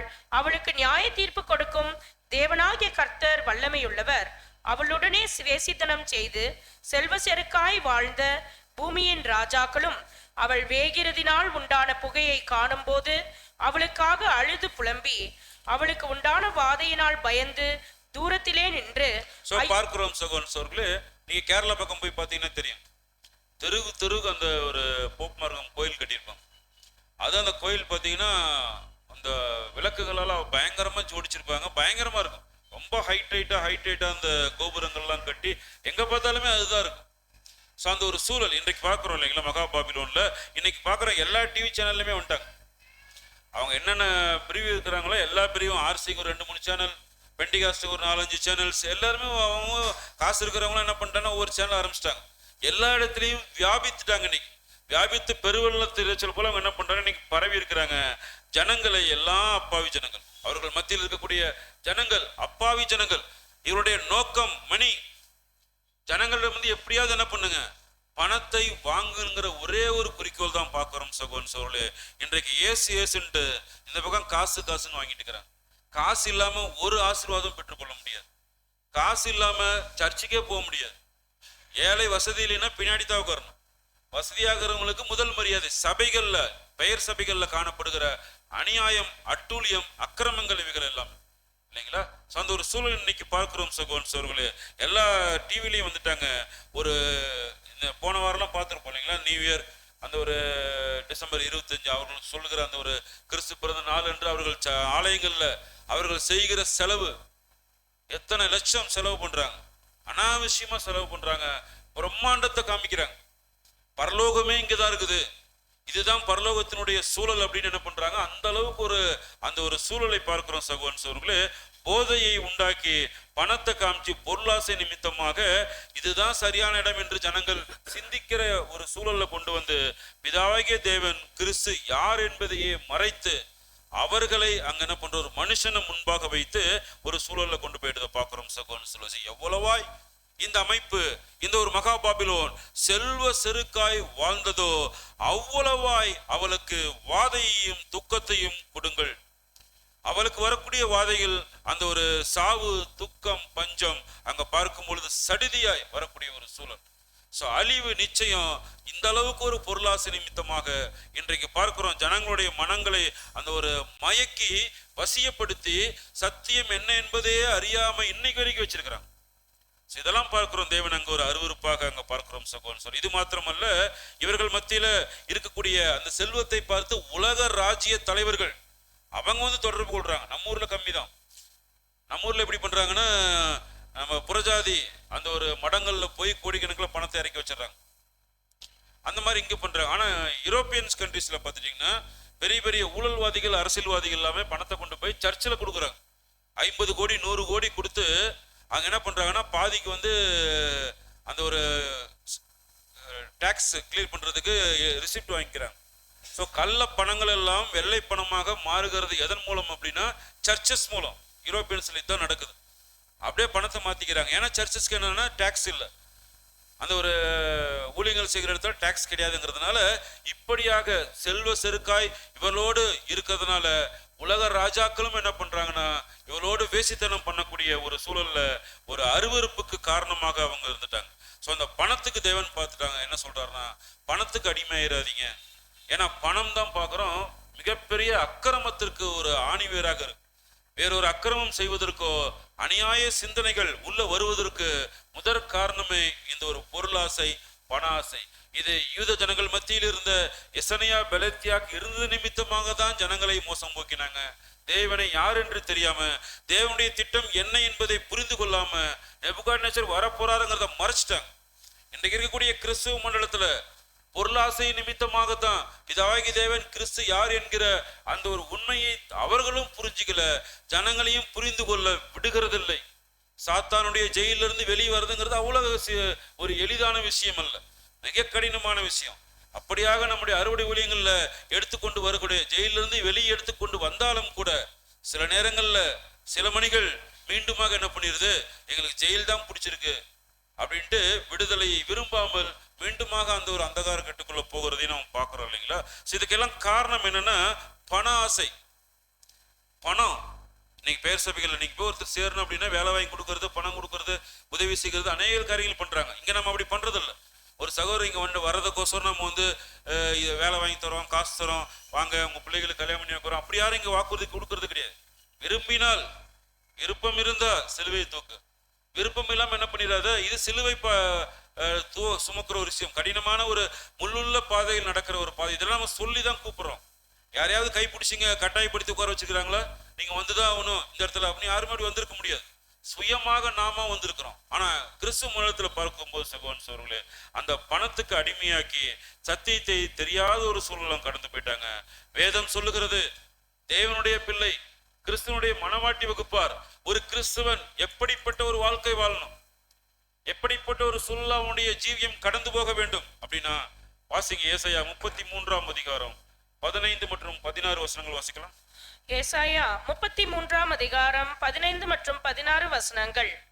நீதியாய் நடந்து செம்மையானவைகளை பேசி இடுக்கண் செய்வதால் வரும் ஆதாயத்தை வெறுத்து பரிதானங்களை வாங்காதபடிக்கு தன் கைகளை உதறி இரத்தம் சிந்துவதற்கான யோசனைகளை கேளாதபடிக்கு தன் செவியை அடைத்து பொல்லாப்பை காணாதபடிக்கு தன் கண்களை மூடுகிறவன் எவனோ அவன் உயர்ந்த இடங்களில் வாசம் பண்ணுவான்.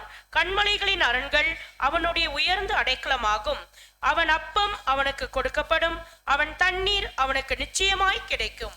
யாருடைய அப்பம் கொடுக்கப்படும், யாருக்கு அப்பம் கொடுக்கப்படும், யாருக்கு தண்ணீர் நிச்சயமாக கிடைக்கும் அப்படின்னா தேவனுடைய வார்த்தைக்கு கட்டுப்பட்டு தேவனுடைய கைக்குள்ளாக அடங்கி இருக்கக்கூடிய எந்த சகோதரன் சகோதரிக்கும் எப்படிப்பட்ட சூழல் இருந்தாலும் சரி, எவ்வளவு மோசமான ஒரு சூழல் இருந்தாலும் சரி, அவனுடைய அப்பமும் அவனுடைய தண்ணீரும் குறைவுபடாது. ஒருவேளை குறைவுபடுதுன்னா என்ன அர்த்தங்க? ஆவிக்குரிய அப்பம் ஆவிக்குரிய தண்ணீர், மாம்சத்துக்குரிய அப்பம் மாம்சத்துக்கு தண்ணீர், எதுவா இருக்கட்டும். குறைவு என்றால் என்ன அர்த்தம்னா நாம் கிறிஸ்துவுக்குள் நிறைவாக இல்லைன்னு அர்த்தம். கிறிஸ்துவுக்குள் நிறைவாக இருக்கக்கூடிய ஒருவனுக்கு இவைகள் ஒரு பொழுதுமே குறைவு காணப்படாது. இதுதான் வேதம் நாம் கொடுக்கிற ஒரு வாக்குத்தத்தம். ஆனா இதை நாம மறந்து பொருளாசை நிமித்தமாக நாம் சுய ஒரு சித்தத்துல நம்முடைய நம்பிக்கையை வேறொரு பேர்ல வச்சு நாம தேடி நாடி ஓடுவோம் என்றால் கண்டிப்பாக அங்க பார்க்கும் பொழுது இந்த ஒரு விஷயத்துக்கு ஆப்போசிட்டாக தான் நம்ம ஒரு ஆசீர்வாதத்தை பெற்றுக்கொள்ள முடியுங்கிறத பார்க்கிறோம் சகோதரன் சோர்களே. அப்போஸ்தலன் பவுல் தீமோத்தேயுக்கு ஆலோசனை கொடுக்கிறார். இதை குறித்த ஆலோசனை நம்ம பரிட்சயமான வசனங்கள் மீண்டும் வாசிக்கலாம். 1 தீமோத்தேயு 6ஆம் அதிகாரம் 9 - 10 வரைக்கும் வாசிங்க. 1 தீமோத்தேயு 6ஆம் அதிகாரம் 9 மற்றும் 10 வசனங்கள். ஐஸ்வர்யவான்களாக விரும்புகிறவர்கள் சோதனையிலும் கண்ணியிலும் மனுஷரை கேட்டிலும் அழிவிலும் அமிழ்த்துகிற மதிக்கேடும் சேதமுமான பலவித இச்சைகளிலும் விழுகிறார்கள். பண ஆசை எல்லா தீமைக்கும் வேறாய் இருக்கிறது. சிலர் அதை இச்சித்து விசுவாசத்தை விட்டு வழுவி அநேக வேதனைகளாலே தங்களை உருவ குத்தி கொண்டிருக்கிறார்கள். எசனியா பெலத்தியா போன்ற கள்ளத்திற்குடைய முக்கிய நோக்கம் பொருளாசை. ஜனங்கள்ட்ட பொருளை வஞ்சித்து வாங்கணும், இதுதான் அவருடைய ஆசை. இது நிமித்தமாக எப்படிப்பட்ட சூழல்ல மாட்டிக்கிட்டாங்கன்னா, சோதனையில மத்தியில வந்துச்சு, கன்னிகள் வந்தது, மனுஷரை கேட்டில அழிவில அந்த ஒரு மதிகேடான பலவித இச்சைகள்ல போகிறதுக்கான காரணம் எல்லாமே எசனியா பெலத்தியானுடைய பொருளாசை. அதே இன்று கிறிஸ்துவ மண்டலத்துல அவர்கள் ஐஸ்வர்யாக இருக்கிற விரும்புகிறதுனால இப்படிப்பட்ட சூழல் அவர்கள் மத்தியில காணப்படுகிறத பார்க்கிறோம். சகோன் சொல்லு தங்களை தாங்களே அங்க உருவ குத்தி கொண்டிருக்கிறார்கள். பணாசை எல்லா தீமைக்கும் வேறார். நமக்கு இதுல புரிந்து கொள்ள வேண்டிய விஷயம் என்னன்னா, மீண்டும் பாபிலோனுக்குள்ளாக நாம் போவது ஒரு காரியம் இல்லை, போக மாட்டோம் இல்லைங்களா? அந்த ஒரு அந்தகாரத்திற்குள்ள இருந்து ஆச்சரியமான வெளிச்சத்துக்கு வந்துட்டோம். இனி நமக்கு வேற வேலை, வரவழைக்கோட்டுடைய புண்ணியங்களை அறிவிக்கப்பட்ட ஒரு ஊழியம் கொடுக்கப்பட்டிருக்கு. மறுபடியும் மீண்டும் அந்த இடத்துக்கு என்ன பண்ண மாட்டோம், நாய் தன் அந்த கக்கினதை தின்ற மாதிரி சூழலுக்கு போக மாட்டோம். ஆனா மிகப்பெரிய இன்னொரு விஷயம் இருக்கு, பண ஆசை. பண ஆசை இல்லாதவர்களாக இருப்பது மிக கடினம். பாபிலோனுக்குள்ளாக நாம போவது நம்ம கண்டிப்பா இனிமேட்டு அந்த தீங்கினி நமக்கு வராது. ஆனா பண ஆசை வருவதற்கான அநேக வாய்ப்புகள் இன்றைக்கு நம்ம இடத்துல இருக்கு. இந்த பாடமே எதுக்குன்னா, தயவு செய்து அதை மட்டும் செய்து விடாதீர்கள். எசனியா பெலத்தியா எப்படிப்பட்ட தேவன் கை கொட்டுகிற விஷயம் அழிவிற்குள்ளாக கொண்டு போனார்களோ, ஒட்டுமொத்த கிறிஸ்துவ மண்டலத்தினுடைய அதிபதிகள், தீர்க்கதரிசிகள், வழிநடத்துறவர்கள், முன்னாடிக்கிறவங்க எல்லாம் ஒரு நியாய தீர்ப்புக்குள்ள கடந்து போக போறார்களோ, அதே போல இந்த பணாசை நம்மத்தியில காணப்படுகிற பட்சத்துல பார்க்கிறோம் சகோன் சோர்களே, நாம வேற ஒரு தாட்ல போயிரும். ஆக நாம் தேவனுக்கு பிள்ளைகள் என்பது நிச்சயம் என்றால், தேவன் நம்மளை புத்திரராக பார்ப்பது உண்மை என்றால், தேவனுடைய சொத்துலாம் யாருக்குதான்? அவருடைய பிள்ளைக்கு தான். அப்ப தேவனுக்கு சொத்து எவ்வளவு, ஏதோ லிமிட் இருக்கா? ஒரு 10 ஏக்கரா லேண்டு 10 கோடி வச்சிருக்கிறாருன்னு சொல்ல முடியுமா? அண்ட சராசரமே அவரு தான், சகலமே அவரு தான், அவருக்குதாக எல்லாம் உண்டாக்கப்பட்டுச்சு இல்லைங்களா? ஆக அப்படிப்பட்ட எல்லா சொத்தும் யாருக்கு தான் போகும்னா அவருடைய பிள்ளைகளுக்கு. யார் அவருடைய பிள்ளைகள்? நாம தான். இவ்வளோ பெரிய ஒரு பணக்காரருக்கு பிள்ளையாக, உலகத்திலே நம்பர் 1 பணக்காரருடைய வாரிசாக நாம் இருந்து கொண்டு இன்றைக்கு சின்ன சின்ன பொருளாசைகள் நம்ம போய் ஒருவேளை மாட்டிக்கொண்டோமே என்றால் நம் நிலைமை பரிதாபத்திற்குரிய ஒரு நிலைமையாக போயிருங்கிறத பார்க்கிறோம் சகோதரன் சோர்களே. ஆக பவுல் தீமோத்தேயுக்கு இன்னும் கூட சில காரியங்கள், இது சபையாருக்கு மாத்திரமல்ல, கண்காணிப்பை விரும்புகிறவர்கள் மத்தியில கூட இப்படிப்பட்ட ஆசை வருவதற்கான வாய்ப்பு இருக்கு, வரக்கூடாது அப்படிங்கிறார். அவர் தீமோத்தேயுக்கு எழுதும் பொழுது வாசிக்கலாம், 3ஆம் அதிகாரம் 1-3 வசனங்கள் வாசிக்கலாம். 1 தீமோத்தேயு 3ஆம் அதிகாரம் 1 முதல். கண்காணிப்பை விரும்புகிறவன் நல்ல வேலையை விரும்புகிறான், இது உண்மையான வார்த்தை. ஆகையால் கண்காணியானவன் குற்றம் சாட்டப்படாதவனும், ஒரே மனைவியை உடைய புருஷனும், ஜாக்கிரதையுள்ளவனும், தெளிந்த புத்தியுள்ளவனும், யோகியதையுள்ளவனும், அந்நியரை உபசரிக்கிறவனும், போதக சமர்த்தனுமாய் இருக்க வேண்டும்.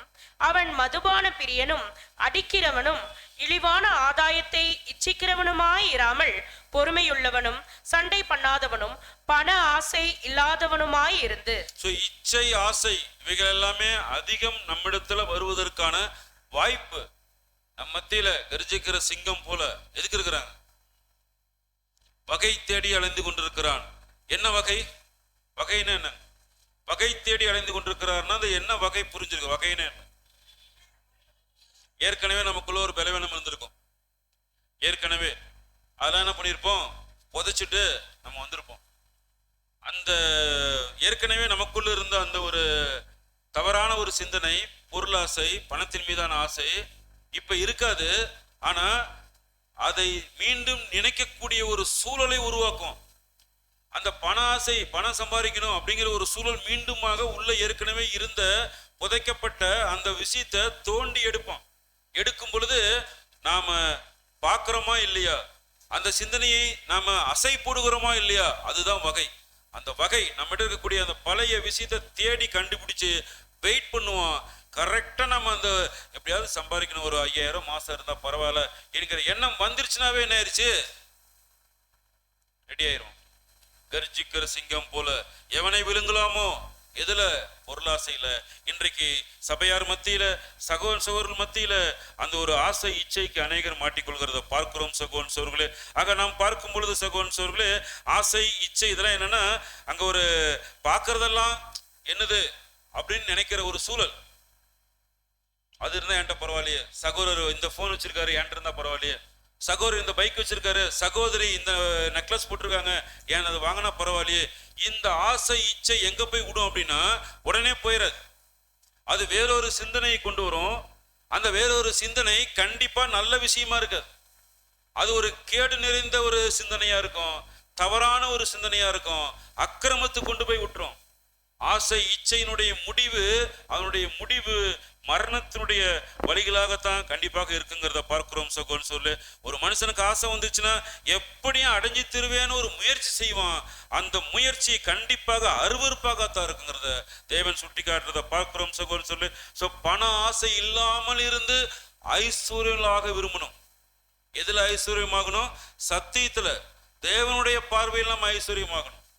இந்த உலகத்தில் இருக்கக்கூடிய பணம் எல்லாம் அழிய போகிறது. காண்பவைகள் எல்லாமே என்னங்க? அநித்தியமானவைகள். காணப்படாதவைகளோ நித்தியமானவைகள். அந்த நித்தியமானவைகள் தான் நம்ம ஒரு பார்க்காமல் விசுவசிக்கிற ஒரு சந்ததியாராக நம்ம கடந்து போயிட்டு இருக்கிறோம். சரி, இந்த உலகத்துல பார்க்கறது எல்லாமே அழிவுக்கூடியது, எதுவுமே நிரந்தரம் கிடையாது. நம்முடைய அழகு, நம்முடைய அறிவு, நம்முடைய சொத்து, நம்முடைய சொந்தங்கள் எல்லாமே அழியக்கூடிய ஒன்று, எதுக்குமே நிரந்தரம் கிடையாது.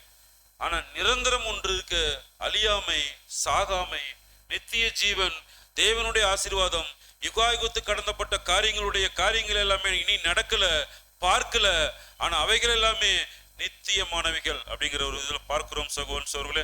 ஆக தேவன் கொடுக்கிற அந்த ஒரு வாய்ப்பு, அந்த ஒரு ஐஸ்வர்யத்தை பெற்றுக்கொள்ள வேண்டுமே தவிர, சத்தியத்தில் நாம் ஐஸ்வர்யமாக வேண்டுமே தவிர, இந்த உலகத்துல ஒரு பொருளாதாரத்துல, பொருளாசையில, பணத்துல நாம அவரை விட பெரியவளா இருக்கணும்.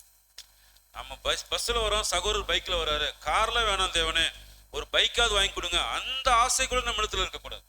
தேவன் நம்மளை எந்த நிலைமையில வச்சிருக்கிறாரோ அதே நிலைமை இருக்க ஆசைப்படணும்.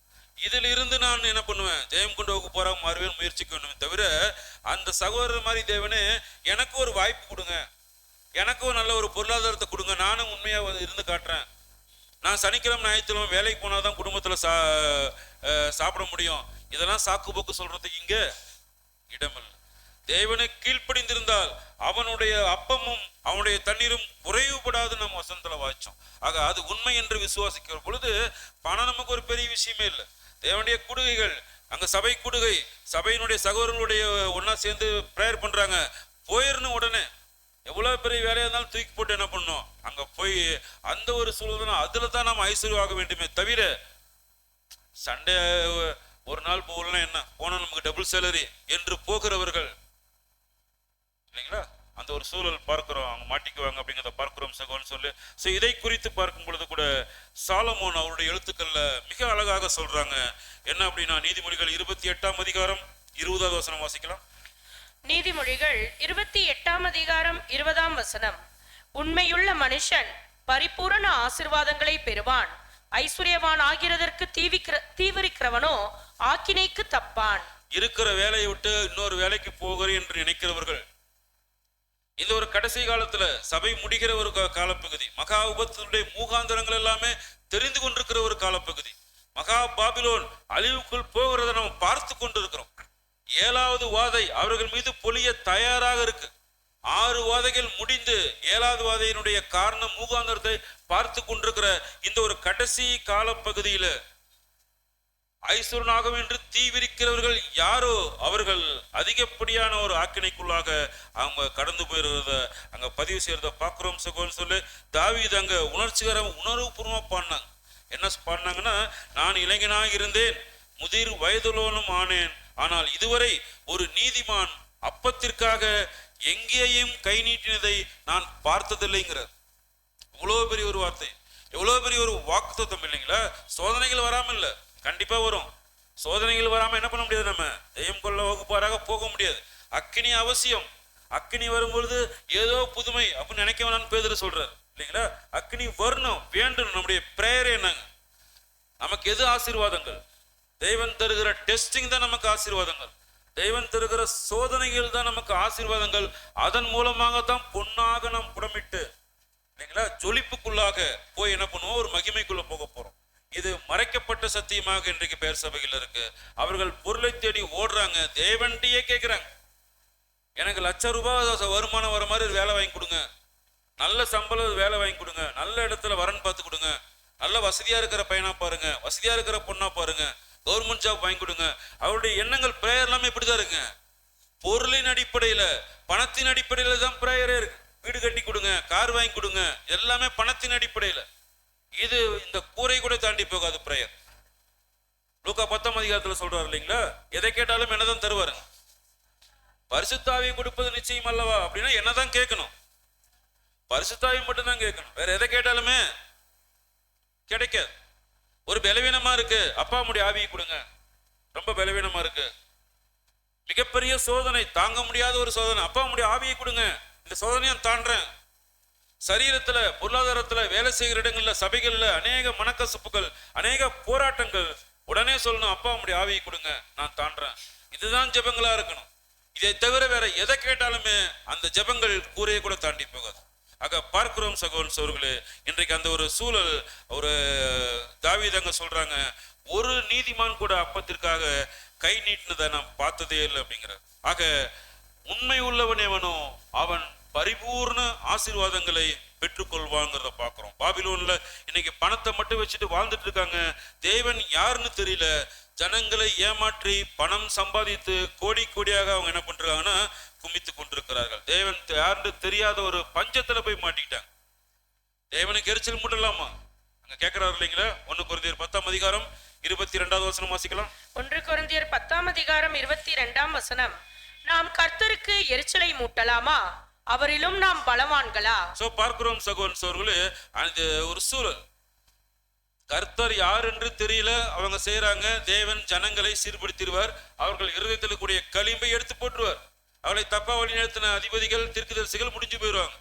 ஆனா இன்றைக்கு சரீரமான சபைக்குள்ளாக வந்த ஜனங்கள், தேவனுடைய ஜனங்களாகிய நாம், சபையாகிய சரீரமாகிய நாம் பார்க்கும் பொழுது சகோதரர்களே, கர்த்தர் யார் என்று அறிந்த நாம் கர்த்தருக்கு எரிச்சல் மூட்டலாமா?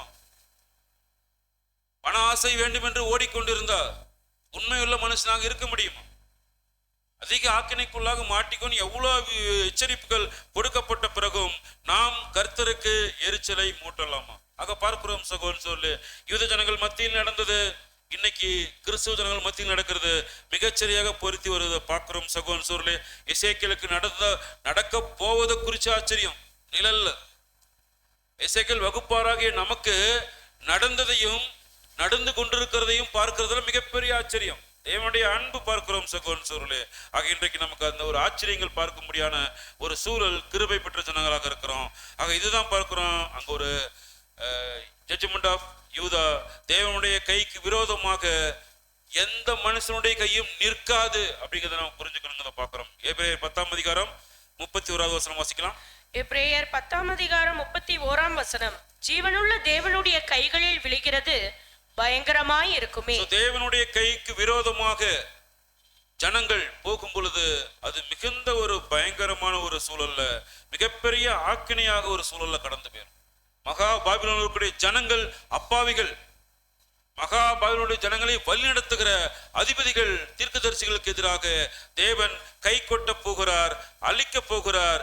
எப்ப அப்படின்னா மகா உபத்திரவ காலத்துல பார்க்கிறோம் சகோதரர்களே, சிதறிக்கப்பட்ட ஒரு ஜனங்களாக போவாங்க.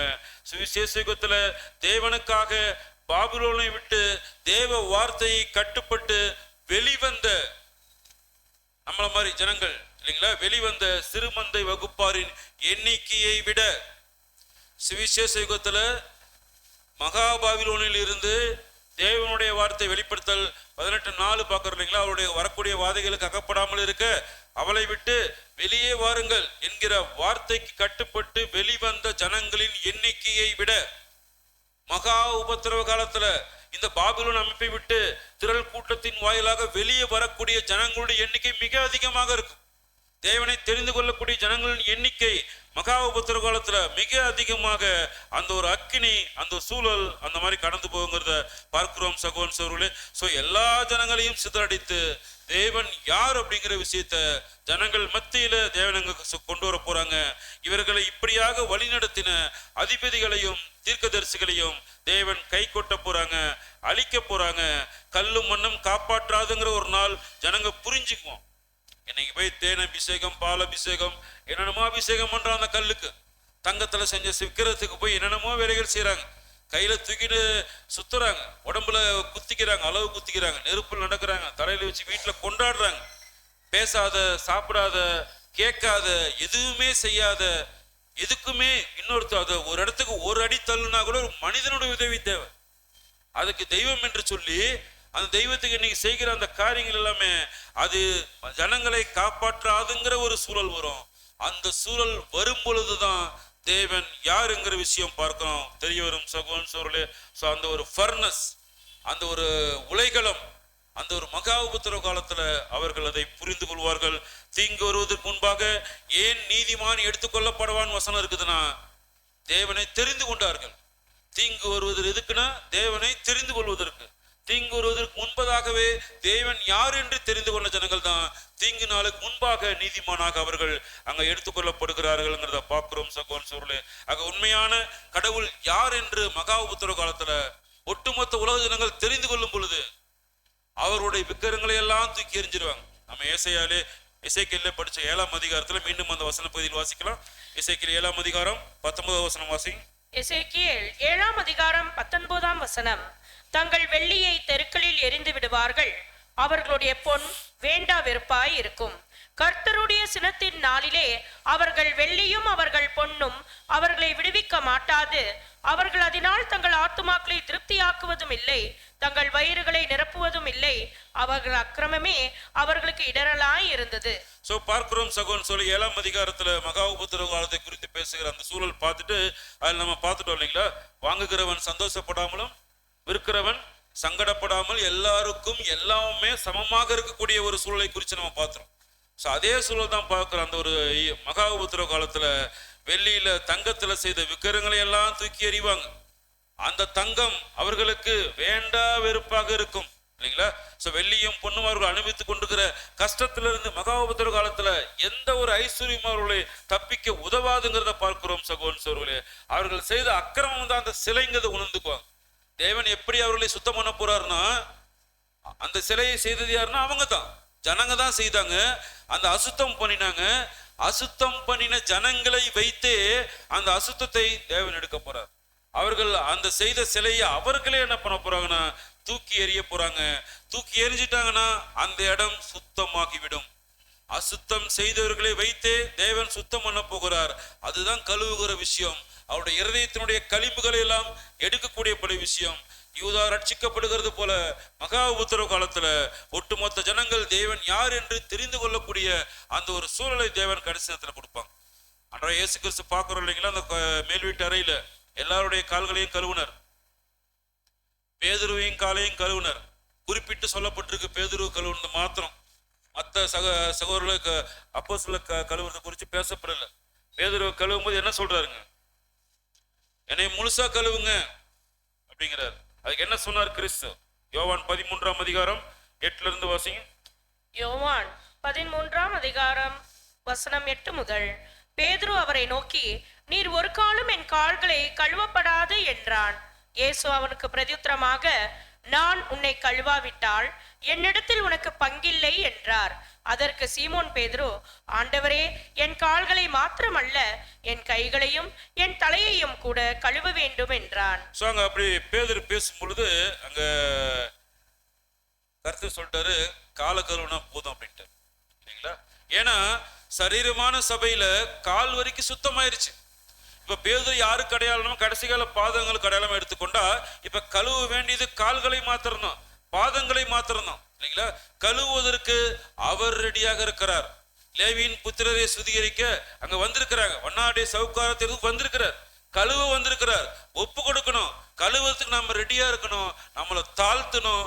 அவர் கைக்குள்ள அடங்கி இருக்கணும்.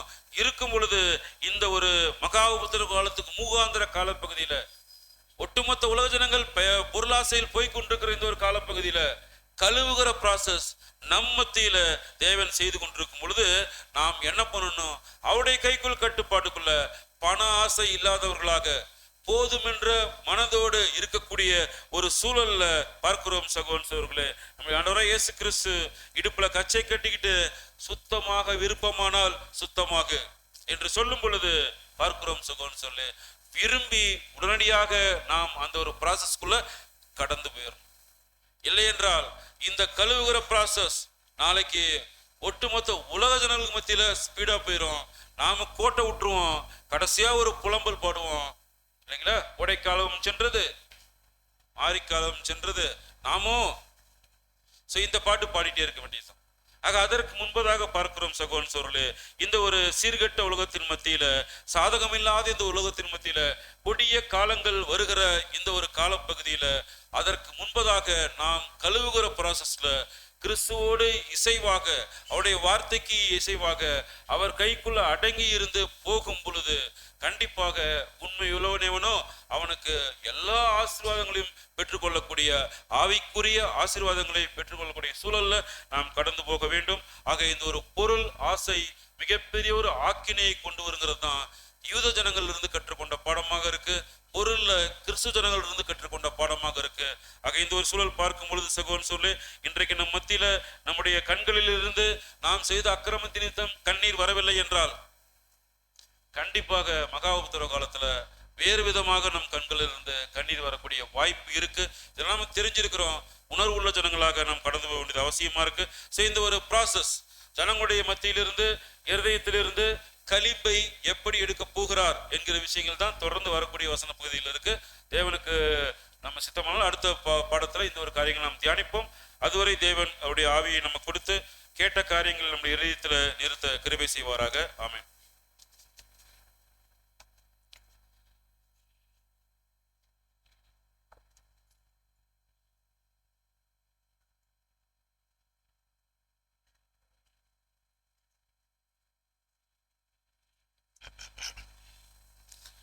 இவ்வளவு நேரமாக எசேக்கியேல் தீர்க்க தரிசன புஸ்தகத்தில் இருந்து 22ஆம் அதிகாரத்தினுடைய வசன வாரியான காரியங்களை நாம் பார்த்தோம். சகோதரர்